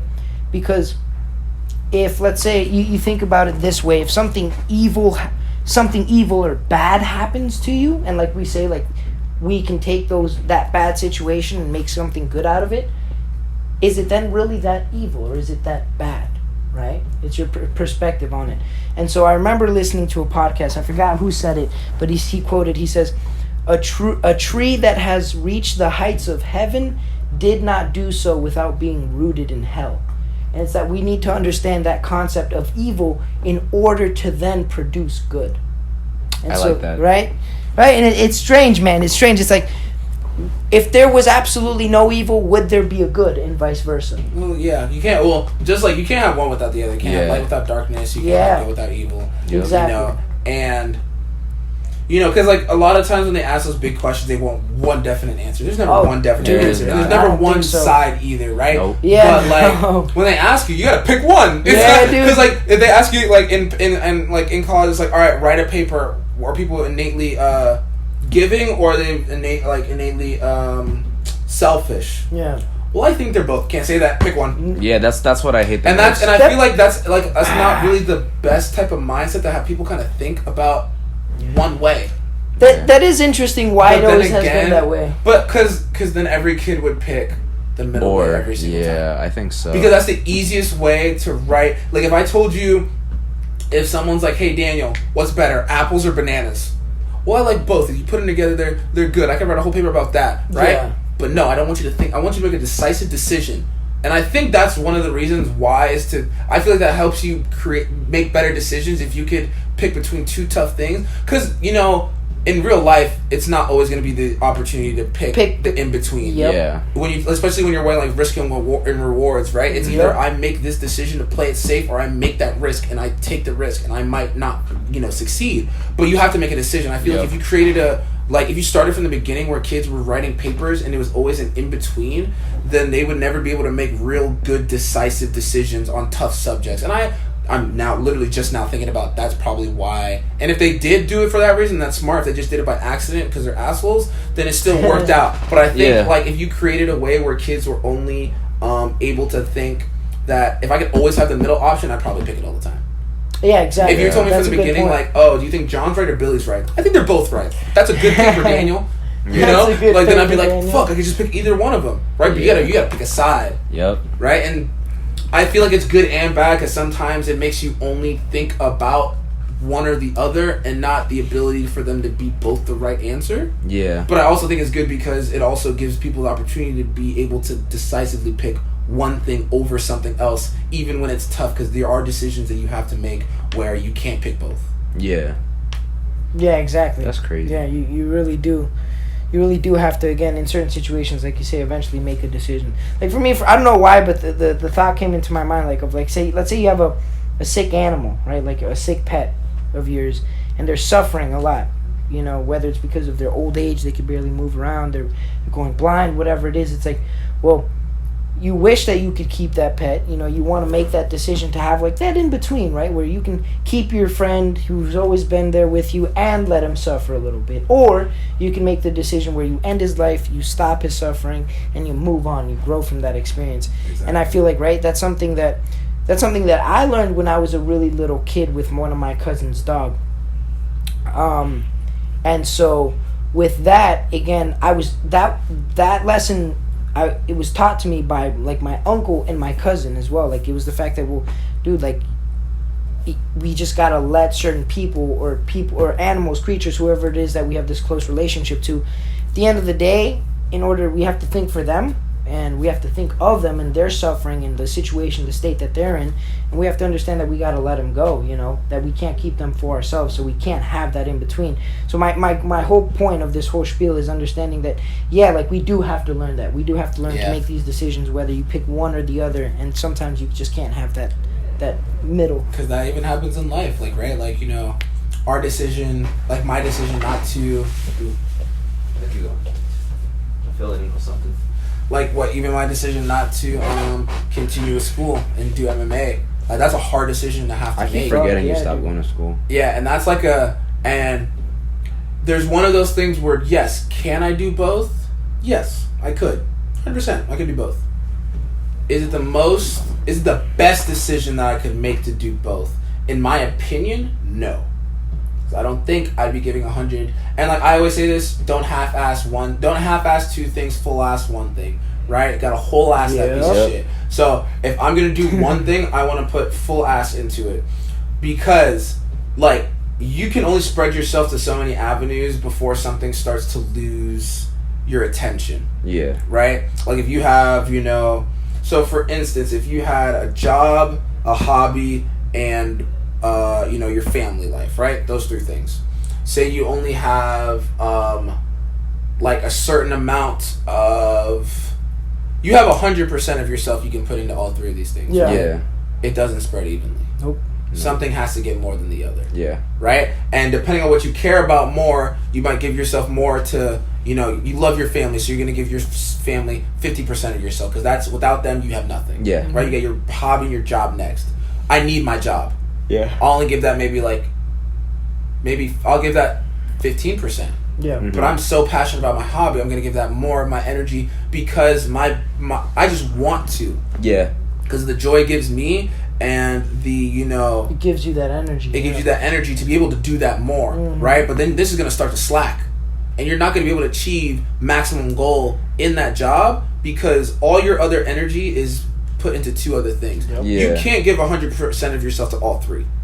100%. It's not possible. Now imagine if you started to spread yourself to more different avenues. How the fuck are you going to be able to do that? Yeah, right? exactly. That's why me personally, I'm like, I love my job and it's a part of my passion, right? But my real passion is, is fighting and martial arts is my passion. That's why I teach it. But to be able to give 100% or the most amount of myself I can to MMA, I have to get rid of something else. Because if I have my job, MMA, my family, my social life and stuff like that, even though I take away from that when I start to focus more on fighting, and I had school,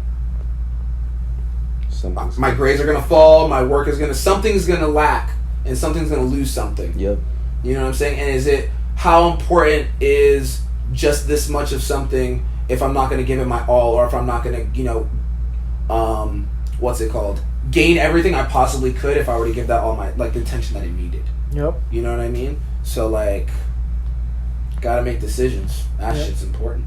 It's funny you brought that up. There's a book I read. It's called Essentialism, and it talks about that. It talks about how we want to do so many things, and at the end of the day, if you put all of your time into a very small number of hobbies, career choices, whatever it is, you're gonna take much bigger steps and strides through time instead of saying, well, I want to do this, and this. And it goes a lot more in depth into it, into, how you can make your own decisions and how you can prioritize whatever it is that you want to do and what you need to do. But the whole concept of it is that at the end of the day, you can't pick all these things because you're not going to be effective in putting your time into all these things. You're going to burn out, and you just have to find a finite number of things to put your time into, and that's the best way to go, man. That's how you're gonna see progress. 100%. Yeah, agreed. I studied that because, I don't want to just be good. I want to be the greatest. Yeah, you know what I'm man. saying? So, and I've studied and I looked. How does LeBron think about these things? How does Kobe think about these things? How does Anderson Silva? How does fucking George St. Pierre? How does John Jones? How do these athletes who are at the fucking pinnacle, the top of their field? How do they approach these things? Yeah, what's their mindset like? Their mindset is, I need to sacrifice everything else for this. That's always what it is, man. And if you want to be good, that's cool. If you want to be great, there's sacrifice that needs to be made. Yep. And trust me, I'm not good at the balance. I let a lot of shit drop when I have fights coming up. Because all my, almost 100%, and it's not even, because it's not just the physical, it's the emotional, it's the spiritual, it's everything that goes into what you put into there. Yep. That's going to take away from all your other everything avenues. Else. A lot of friends, I've lost friends. The real ones know. I tell them before, I'm like, yo, I'm in camp now, I probably won't be able to hang out.